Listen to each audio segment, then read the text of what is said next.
Goedenavond, het is zondag 12 januari en dit is het nieuws van vandaag. In Goes is het gastenhuis officieel geopend. Een woonvoorziening waar plek is voor 22 mensen met dementie. Bijzonder is dat het gastenhuis geleid wordt door het echtpaar Johan en Melanie Zwart, die naast het huis wonen. Waarom wilde u dit zo graag? Ja, omdat dat bij ons past. Wij denken dat de zorg anders kan. En als je iets anders wil, dan moet je het ook zelf gaan doen. De vader van Karin van As verhuist binnenkort naar het gastenhuis. Ze koos onder meer voor deze plek vanwege het kleinschalige karakter. In tegenstelling tot de instelling waar haar vader nu woont.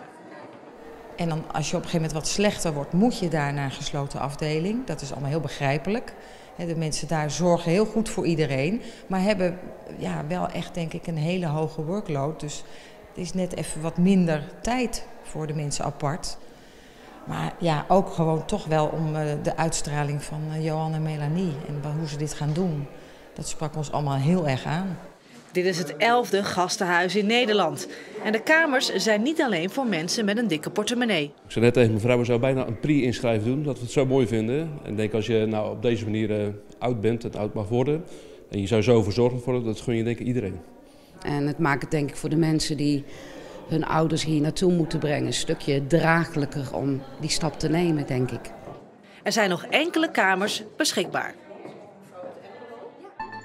De Wereldvredesvlam Vlissingen staat symbool voor vrede en eenheid en hoort eeuwig te branden. Maar in 2019 heeft hij dat zeker een half jaar niet gedaan.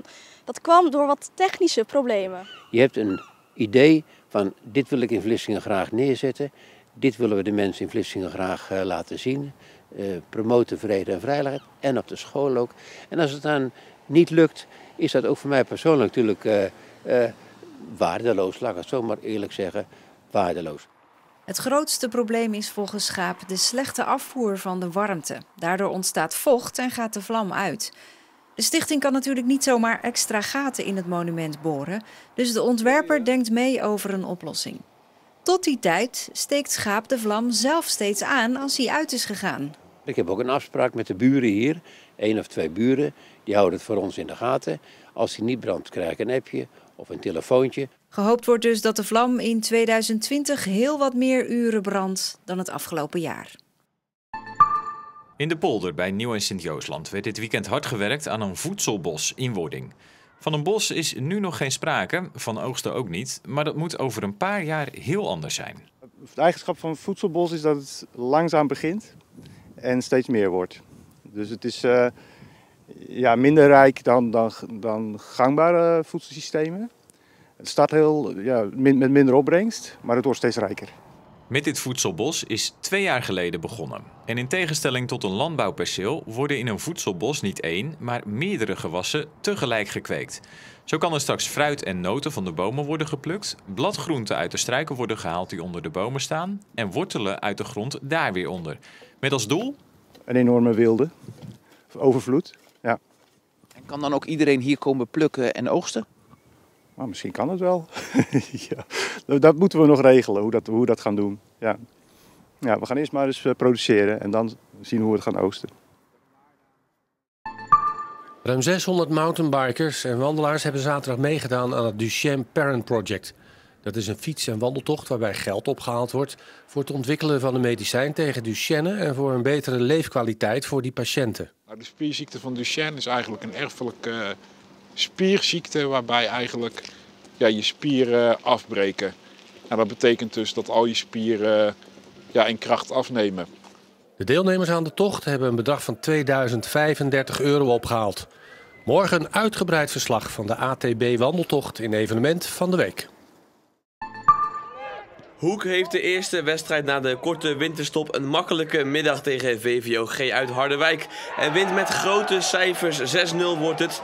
Dit is de 2-0 van Ruben de Jager. Hij maakte ook al de 1-0 en de tweede was een prima aanval.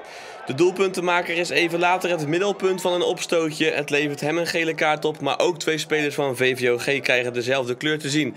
Het is het enige wapenfeit in deze wedstrijd voor de bezoekers. Want na rust loopt Hoek over VVOG heen. Dit is de 5-0 van Rick Impens en dan is het wel beslist. Het is overigens ook zijn tweede doelpunt van de middag. Hoek zag deze week Kyle Doesburg weer terugkeren van een avontuur bij Stedoco. Hij krijgt een invalbeurt halverwege de tweede helft en een uitstekende kans om te scoren. En gaat hij dat dan ook doen? Nee, de keeper van VVOG redt. Doesburg houdt zijn kruid voorlopig nog even droog. Even later geeft hij hier wel de assist op Regilio van der Pitten bij de 6e goal voor Hoek. Hoek wint met duidelijke cijfers van VVOG en tankt vertrouwen voor de tweede helft van het seizoen. Ik denk dat vandaag het codewoord, het stond ook in grote letters op het bord, geduld was. Als je geduld hebt tegen zo'n team en de bal goed laat rondgaan, dan komen er sowieso openingen. Die hebben we goed benut, nog niet ten volle eigenlijk, maar genoeg om met een mooie overwinning te starten. Ja. Er stond vandaag een krachtige wind en er was veel bewolking, maar vanochtend vroeg hadden deze Schotse hooglanders achter de dijk bij de Westerschelde het in eerste instantie nog droog. Niet veel later volgden er wel regendruppels, zoals ook op deze sneeuwklokjes. En ook in de vijver hier konden we later in de ochtend zien dat er sprake was van lichte regen.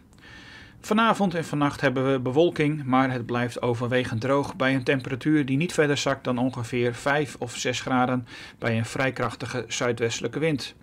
Morgen hebben we ook een droge dag, in ieder geval tot de avond, en de maximumtemperatuur komt te liggen rond 9 of 10 graden. De wind is uit het zuiden vrij krachtig tot krachtig, windkracht 5 à 6.